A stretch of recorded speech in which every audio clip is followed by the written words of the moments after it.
women, especially Black women, are a special kind of stupid. Now, I'm told that they're educated far greater than Black men, but you have to be crazy to decide I don't need a man. And you know what? I'm still going to have children, but in order to take care of this child, I'm going to go out and work 8 to 10 hours a day. And then when I get home, I'm going to be too tired to actually parent. So I'm going to let my children be raised by TV and social media. And so then you have your daughter thotting on the gram, and then your son being this thug. But hey, I'm educated and I'm smart, and I get to celebrate Mother's Day and Father's Day. No, what you are is an educated fool, because who in their right mind would decide that they want to go against the very nature of a woman and the reason why God put us on this earth?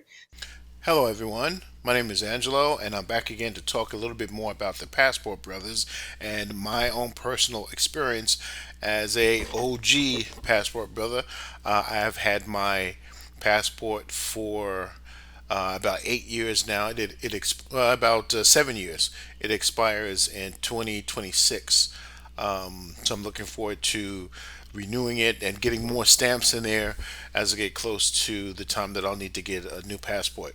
But one of the things I want to talk about today is with the passport bros and the question that a lot of women don't seem to be able to grasp, and that's why men are leaving.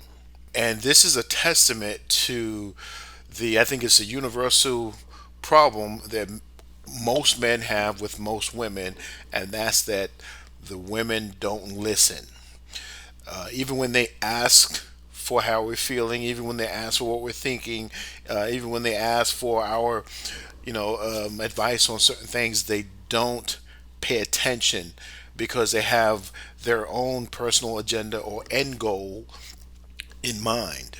And this actually makes me think about my own, personal relationships where, my significant other, whatever, would come to me and ask for my advice. I am a very logical person and I give logical advice. I'm very pragmatic. I try to look at the whole picture, not just anybody's personal feelings or emotions. And then I try to give my advice. Quite often, I was always met with hesitancy or reluctance. And that's fine. An opinion is like, underarms. Everybody's got them. But then what would happen was the person who had asked for my advice would then come to me later on with this new lease on life and this new look on her perspective. And they would tell me what their new goal was. And it was exactly what I told them. But the information came from another woman.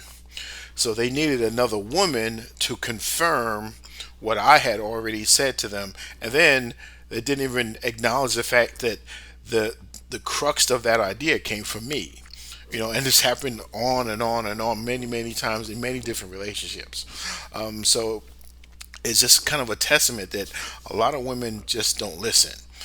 And getting to the core of this problem about listening is the fact that the Passport Brothers have gone on social media, TikTok, YouTube, Facebook, Instagram, all of these social media channels, and they have specifically said, we have specifically said why we are looking for long term relationships elsewhere. We've given every detail, but yet women in the Western world have not listened and they've come up with their own reasons why the Passport Brothers have left. And that feeds directly into the primary mode of communication from women to men, and that's with sign language. That's shame, insults, guilt, and the unrelenting need to be right. So, despite the fact that we have given them all of the information on why we're moving on, they reject it and then they come up with their own reasons. And their own reasons are all about trying to make them feel shame, trying to make them out to be monsters, and in some cases, even pedophiles, and horrible things like that, instead of just listening to what they've said. And then, in conjunction with that, we have the 304s and the gold diggers.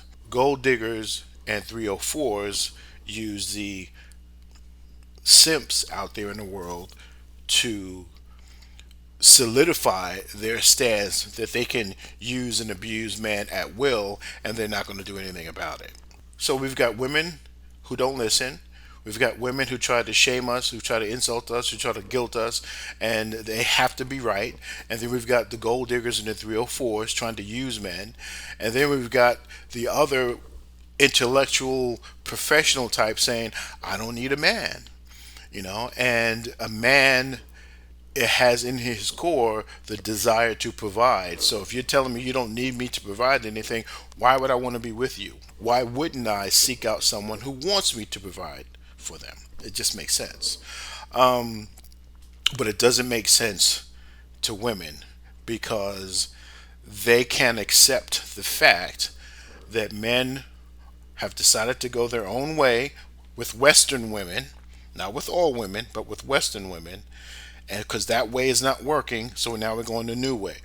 And what's really, really powerful is that our motivation for going that way has now inspired women from the countries that we're visiting: Dominican Republic, Thailand, Brazil, Puerto Rico, Southeast Asia, and now we have an alliance with women from other countries who see how Western women are treating their men and who are fighting back and clapping back against the horrible things that Western women have said about women in these so-called third world countries. You pay attention to the passport bros, like they're getting women from like the DR, Colombia, Yes. The Philippines, Thailand, like women that can speak very little English, women that don't have education.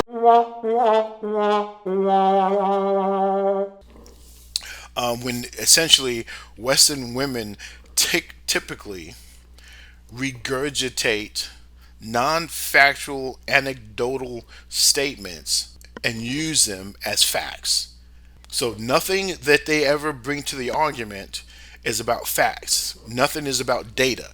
Nothing is about statistics or valid generalizations. It's all about I feel, I feel, I feel.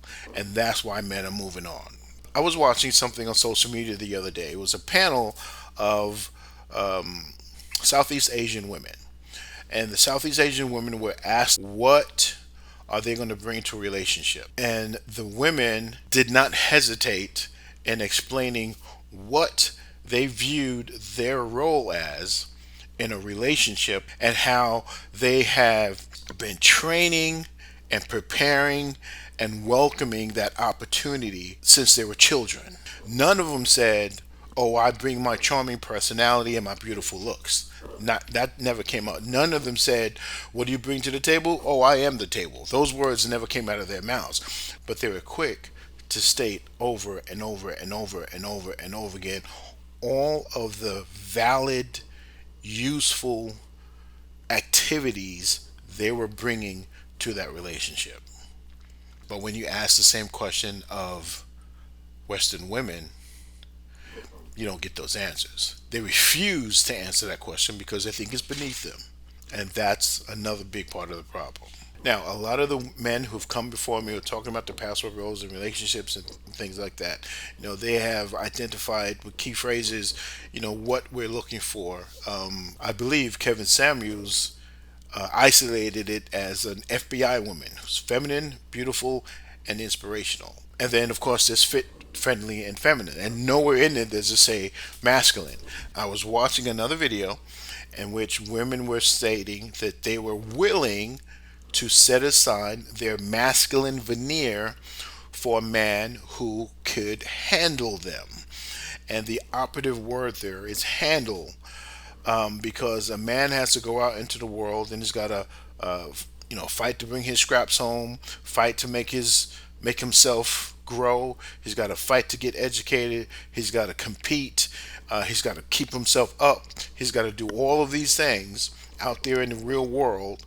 So why would he want to be faced with a challenge when he walks into his own home? And that's the thing that women do not understand. They don't listen when we say When I come home, I want peace. I want quiet.